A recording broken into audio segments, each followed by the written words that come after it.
Okay, welcome back, Dale. Thank you. Okay, we left off at how Resilient Coders teaches the full package of a developer and a professional.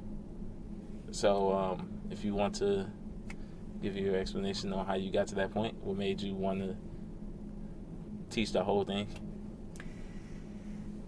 Yeah, well, we want to make sure that we're instructing the whole engineer. It's not just enough to have the technical skills. You need to be able to know how to operate within corporate America, like that, especially that first job in the tech industry.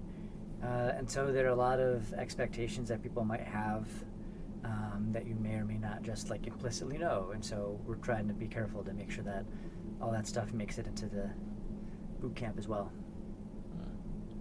So how the I know we talked about how like you chose people like this was your baby and it was like Yeah. hard for you to like like relinquish like aspects of it to other people. Yep. What made you like because like we have Leon who was like awesome, Movie Guy was awesome, Yep.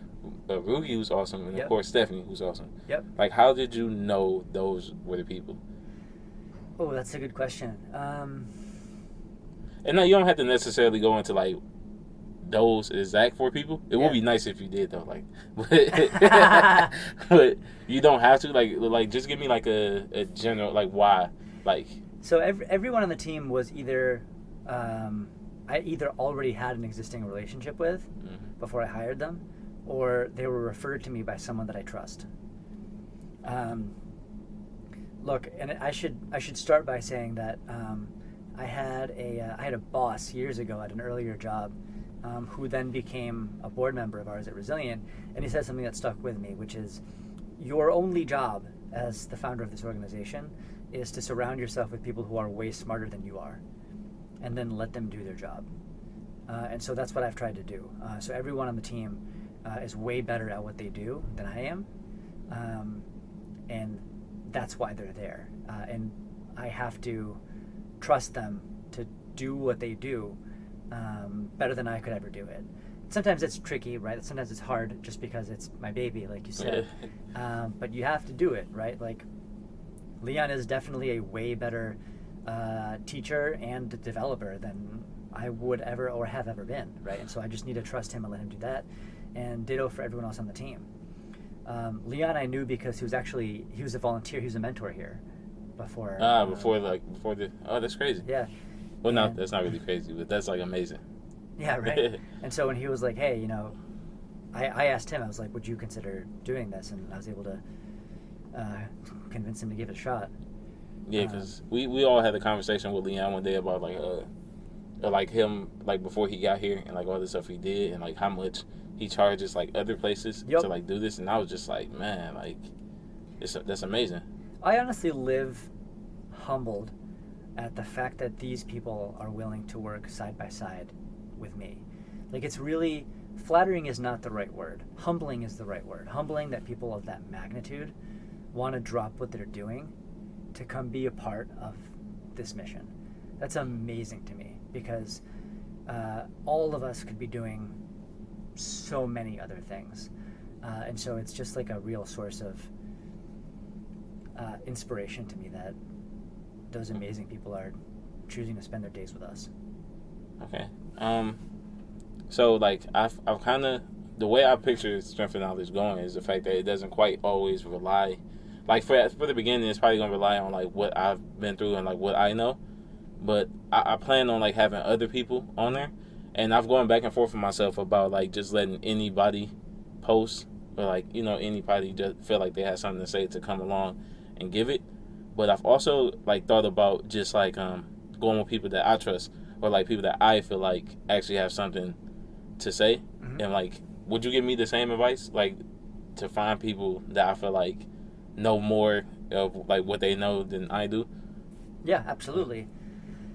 I once heard Governor Deval Patrick speak, right? And he said, vision and humility are a lethal combination in a leader. And part of what that means to me is having the humility to understand that your vision is not enough without allowing better people than yourself to be an actual part of that vision, if that makes sense. Yeah. Right? So I think that there are a lot of leaders, I think most leaders out there are very, I don't know if possessive is the right word, but kind of hierarchically oriented in terms of like top-down direction. Mm-hmm. And I've been really fortunate enough to have met a lot of leaders who are not that. And so I aspire to be the type of individual who seeks out people who are way better at this than I am. And then give them runway, give them the ability and the chance to be everything that they are at Resilient Coders. That's that kind of reminds me of this video I once seen. You probably seen it too. I'm pretty sure like other developers probably seen it, but it was like it was Steve Jobs. It was like this mini doc, and he was explaining how he chose the people at the beginning of like Apple stages. How he chose the people he wanted to work there, and it was like the thing he was looking for was like not people that were like willing to follow, but like leaders that like not only could follow but like create their own path. Yep. Like, and not just like create it, but like be so into it that he don't even have to say anything. They just come to work every day and it's like get into it. They know what they're going to do and like attack it. And like that's what like that kind of reminds me of. Yep. Because I always thought like I'd never really been on a team that was like that, but I imagine it's like pretty awesome to like have a team that you know for a fact is like they love it. They like I don't have to worry about telling them what to do. They just do it. That's my everyday. Yeah, I see. It's my everyday. Yeah, these people that I see have been great. Like I'm honestly gonna take like a lot of these lessons that I've got from y'all like forever with me. I've even like considered taking the stuff that y'all have like this, not particularly this exact system, but something like it back home. Hopefully, if I ever get to the amount of money. Yeah. Yeah, because like it's different back home than it is here. Yep. You know, but yeah, it's just like this is awesome. What is it like outside of this? Like, is this like does this like carry outside of like once you go home, are you all the way like clocked out, or is this like? It's the last thing. You guys, you 21 souls in there are literally the last thing I think about every night as I'm going to bed. The first thing I think about every morning as I'm waking up. That's flattering. At the same time, like, does it get to you? Like, yeah, absolutely. Of course, it gets to me. Like it absolutely gets to me. Every little thing gets to me. The lows are low, and then they get low, right? To be honest, the highs are high. And when you guys come back, I mean, you've been here for when people come back, and they're like, I just got a job at like so and so, right? Yeah, that's what. It's incredible, especially if those people have been through some shit, right? And a lot of people here have been through some shit, right? And so when you know someone's story, you know where they've been, you know how much sweat they put in, you know how hard they worked, and they get that opportunity. It's beautiful. Is that's what you look for? That's what I live for. That's what I live for. Yeah. You got to keep. I had a conversation with one of our alumni recently. It's like you got to keep your North Star. You got to know which way you're headed because shit's gonna pop out of you from the sides all the time, right? So you got to keep those blinders on. And it happens to us too, just in managing this company. Like shit pops up all the time, and sometimes you got to put those blinders on and say, we're still moving forward. We have a mission that we need to accomplish. That's great. I need to lock that one in too. Keep that, because I know how hard it is. Like, especially with me. Like, I was talking to my my little brother yesterday, and I was telling him about how much I just miss being home. Like, it's like lately it's just been crazy. Like every day I wake up, it's like it's almost like I'm dreaming of home. But then like you know you like have that dream and you like happy, but then you wake up and you like reality. And it's like I've been like feeling like that a lot lately, and it's like. I miss home, but it's like talking to like my brother yesterday. It's just like made me realize like I came out here for a reason. Like I didn't come out here to just move to Boston. Like I came out here to like better myself for me and my family.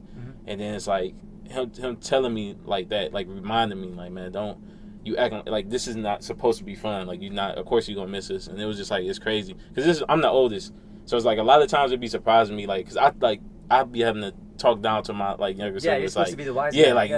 Like listen to me. Let me bestow upon you this knowledge. Yeah. And it's like to get that from him, it just like made me feel better about like today. Like I didn't wake up like that today. But yesterday, day before, it was just like, man, reality. I'm here. Like, I want to just go see my mom. I want to call my brothers up and go out. But it's like, I'm here. But I was thankful for that conversation. And, like, just hearing that North Star thing just reminded me about that. And it's like, I really need to, like, always keep that in mind. It's like, you have reasons. Just go for those. And then, like, all the stuff that comes from the side, you just look this way. So, thanks again for another. You should coin some of this stuff. You should like put it on a T-shirt or something. That's awesome. What's I guess like the last thing I really want to know is like, have you ever thought about like expanding this? Absolutely. Like, yeah. I don't want to expand to other cities until we've tapped out in Boston, right? Because it happens a lot that companies expand too soon, and then it tanks the company. And so what I want to do is I want to make sure that we hit the ceiling in Boston, and that we don't expand until we have to expand. What do you mean by like the ceiling in Boston?